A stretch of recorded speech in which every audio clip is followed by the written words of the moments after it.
오늘 나눌 말씀은 레위기 17장 10절에서 16절 말씀입니다. 레위기 17장 10절에서 16절 말씀 우리 함께 보겠습니다. 레위기 17장 10절에서 16절의 말씀 우리 한 목소리로 읽겠습니다. 이스라엘 집 사람이나 그들 중에 거류하는 거류민 중에 무슨 피든지 먹는 자가 있으면 내가 그 피를 먹는 그 사람에게는 내 얼굴을 대하여 그를 백성 중에서 끊으리니 육체의 생명은 피에 있음이라. 내가 이 피를 너희에게 주어 제단에 뿌려 너희의 생명을 위하여 속죄하게 하였나니 생명이 피에 있으므로 피가 죄를 속하느니라. 그러므로 내가 이스라엘 자손에게 말하기를 너희 중에 아무도 피를 먹지 말며 너희 중에 거류하는 거류민이라도 피를 먹지 말라 하였나니 모든 이스라엘 자손이나 그들 중에 거류하는 거류민이 먹을 만한 짐승이나 새를 사냥하여 잡거든 그것의 피를 흘리고 흙으로 덮을지니라. 모든 생물은 그 피가 생명과 일체라. 그러므로 내가 이스라엘 자손에게 이르기를 너희는 어떤 육체의 피든지 먹지 말라 하였나니 모든 육체의 생명은 그것의 피인즉 그 피를 먹는 모든 자는 끊어지리라. 또 스스로 죽은 것이나 들짐승에게 찢겨 죽은 것을 먹은 모든 자는 본토인이거나 거류민이거나 그의 옷을 빨고 물로 몸을 씻을 것이며 저녁까지 부정하고 그 후에는 정하려니와 그가 빨지 아니하거나 그의 몸을 물로 씻지 아니하면 그가 죄를 담당하리라.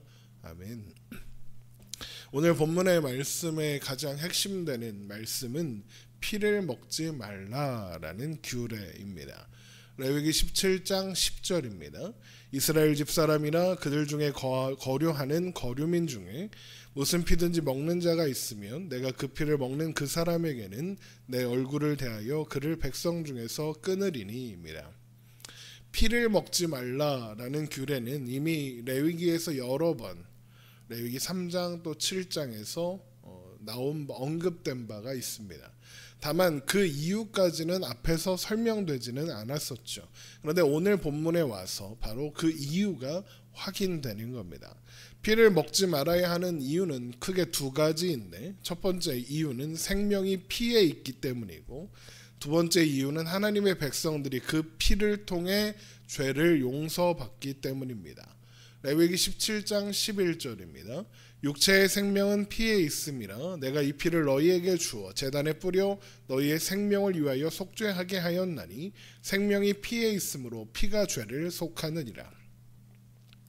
사람이나 짐승이나 피를 많이 흘리거나 또 피의 순환이 멈추면 생명을 잃습니다.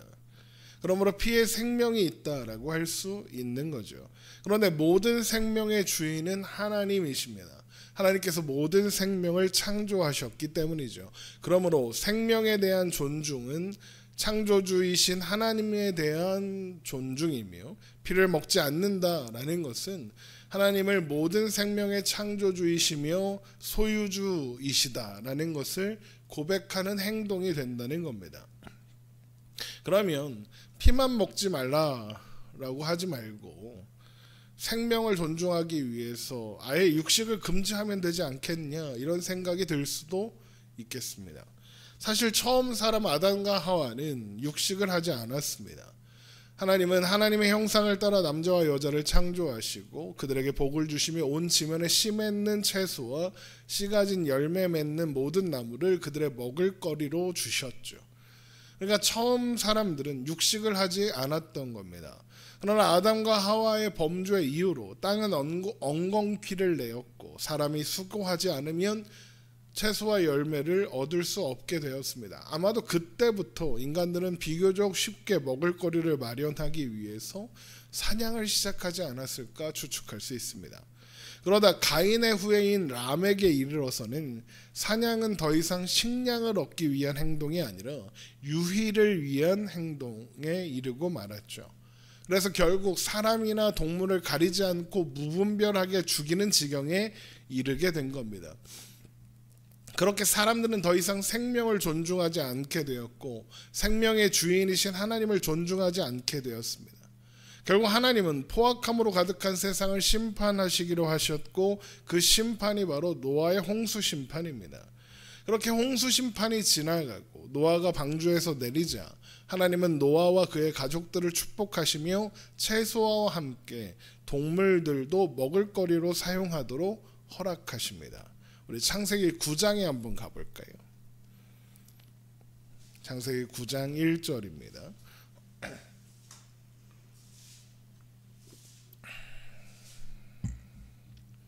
창세기 9장 1절. 하나님이 노아와 그의 아들들에게 복을 주시며 그들에게 이르시되 생육하고 번성하여 땅에 충만하라. 땅의 모든 짐승과 공중의 모든 새와 땅에 기는 모든 것과 바다의 모든 물고기가 너희를 두려워하며 너희를 무서워하리니 이것들은 너희의 손에 붙였음이니라. 모든 산 동물은 너희의 먹을 것이 될지라 채소같이 내가 이것을 다 너희에게 주노라입니다. 물론 이때도 피째 먹는 건 안 된다 그러십니다. 왜냐하면 생명이 피에 있기 때문이다 라고 하시죠. 그러므로 피를 함부로 흘려서는 안 되고 이것은 사람이나 짐승이나 동일하게 적용됩니다. 창세기 9장 4절 이어서 봅니다. 그러나 고기를 그 생명되는 피째 먹지 말 것이니라. 내가 반드시 너희의 피 곧 너희의 생명의 피를 찾으리니 짐승이면 그 짐승에게서 사람이나 사람의 형제면 그에게서 그의 생명을 찾으리라. 다른 사람의 피를 흘리면 그 사람의 피도 흘릴 것이니 이는 하나님이 자기 형상대로 사람을 지으셨습니다. 하나님께서 육식을 허락하시되 피째 먹지 말라고 하시는 이유는 홍수 이후에 곡식이나 과일이 제대로 자라지 않은 상황에서 짐승의 고기가 유일한 식량 공급원이 되었을 것이기 때문일 겁니다. 또한 이미 오랫동안 육식을 해온 상황에서 노아와 노아의 아들들로부터 시작된 새로운 인류가 육식을 하지 말라라고 한다고 안 할 리가 없으니까 이를 허용하시되 피째 먹지 말라고 피를 함부로 흘리지 말라고 하셔서 함부로 생명을 유린하면 안 된다라는 것을 분명하게 가르쳐 주시는 거죠. 자, 그리고 피를 먹지 말아야 하는 두 번째 이유는 하나님의 백성들이 짐승의 피를 통해 죄를 용서받기 때문입니다. 우리 레위기로 돌아와서 레위기 17장 11절입니다. 레위기 17장 11절. 육체의 생명은 피에 있음이라 내가 이 피를 너희에게 주어 제단에 뿌려 너희의 생명을 위하여 속죄하게 하였나니 생명이 피에 있으므로 피가 죄를 속하느니라. 죄는 하나님의 진노를 초래했고 하나님의 진노의 결과는 죽음밖에 없습니다. 그러나 짐승이 대신 죽어 피를 흘림으로써 죄인에게 돌려져야 할 하나님의 진노를 대신 받게 되고 죄인의 생명을 구하게 되죠. 물론 이것은 하나님께서 피로 상징되는 짐승의 생명을 인간의 죄를 속죄하기 위해 대신 취하기로 결정하셨기 때문이지 그 피 자체에 어떤 대단한 효력이 있거나 무슨 효능이 있기 때문은 아닙니다. 그러니까 제물의 피가 죄인의 생명을 대신할 수 있는 것은 하나님의 은혜의 결과이지 피가 뭔가 특별하기 때문은 아니라는 겁니다. 그러므로 피를 함부로 흘리거나 피를 먹는 것은 그런 하나님의 은혜를 거부하는 행동이 되는 것이고 하나님의 언약 백성 중에서 끊어질 수밖에 없는 겁니다.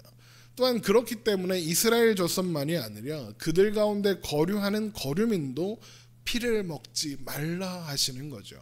레위기 17장 12절입니다.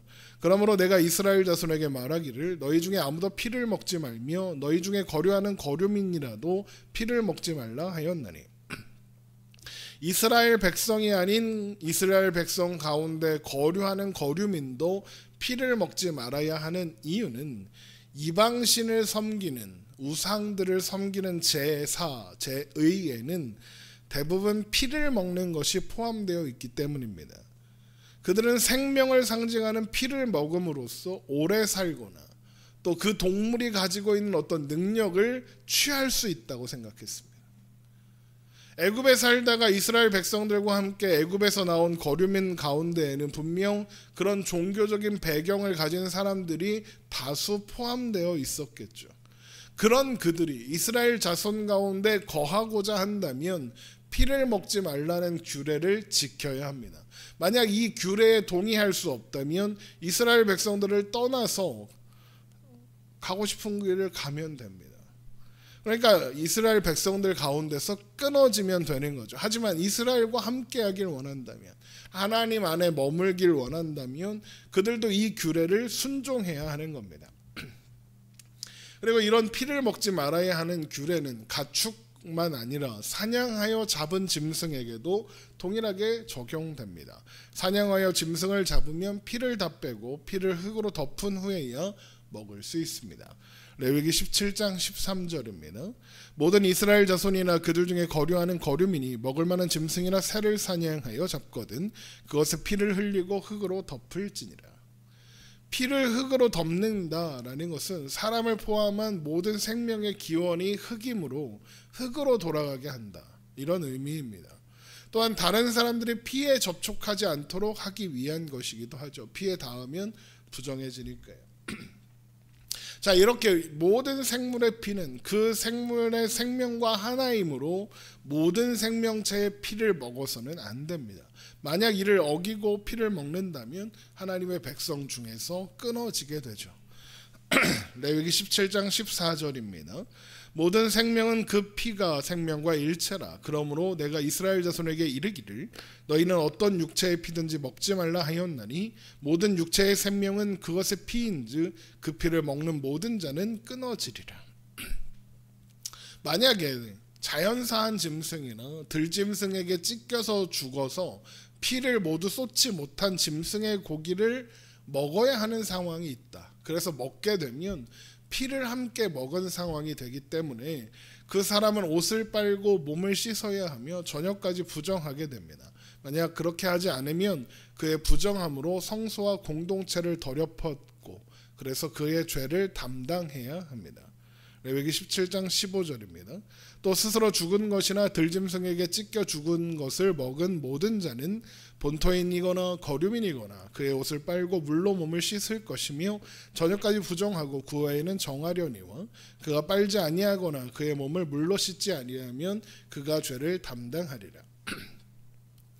지금 이 경우 백성 중에서 끊어지지는 않고 저녁까지 부정해진다. 이 경우에는 반드시 부지중이라는 알지 못한 채 먹은 경우로 한정될 겁니다. 레위기 11장의 규례에 따르면 자연사한 짐승이나 들짐승에게 찢겨 죽은 짐승의 사체는 부정하기 때문에 만지는 것만으로도 부정하거든요. 부정한 짐승의 사체를 먹는 경우에는 그러면 그게 그런 고기인 줄 모르고 먹는 상황이 아니었다면 일어나기 어려운 상황인 겁니다. 그러니까 부지중에 그런 고기를 먹게 된 경우에는 부정해졌으니까 씻으면 된다. 이야기하시는 거죠. 자, 그런데 이런 피를 먹지 말라는 이 규례는 신약 시대를 사는 우리에게는 더 이상 유효하지 않습니다. 피를 먹지 말라고 하는 규례가 예표하고 있는 것, 그러니까 피가 죄를 사한다라는 의미를 예수님께서 오셔서 모두 성취하셨기 때문이죠. 예수님께서 십자가에 피 흘려 주심으로써 단번에 완전하게 죄를 속하여 주셨습니다. 우리는 더 이상 그러므로 죄를 속하기 위해 피를 흘릴 필요가 없는 거죠. 우리는 예배 시간에 피를 제단에 뿌리지 않습니다. 그럴 필요가 없기 때문이죠. 예수님께서 단번에 그리고 완전하게 예수님의 피로 모든 것이 성취되었기 때문입니다. 그러므로 우리는 죄를 속하기 위하여 더 이상 피를 흘릴 필요가 없고 마찬가지로 피를 먹지 말라는 규례도 더 이상 유효하지 않은 겁니다.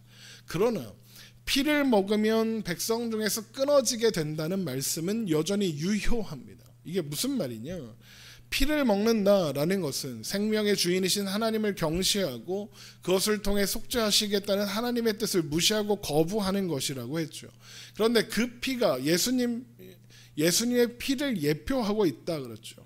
그러므로 피를 먹는다라는 것은 오늘날의 의미로 치환하면 예수님의 보혈을 무시하는 겁니다. 예수님의 보혈의 피를 의지하지 않는 거죠. 예수님을 믿지 않는 겁니다. 그게 피를 먹는 행동과 같은 행동이 되는 겁니다.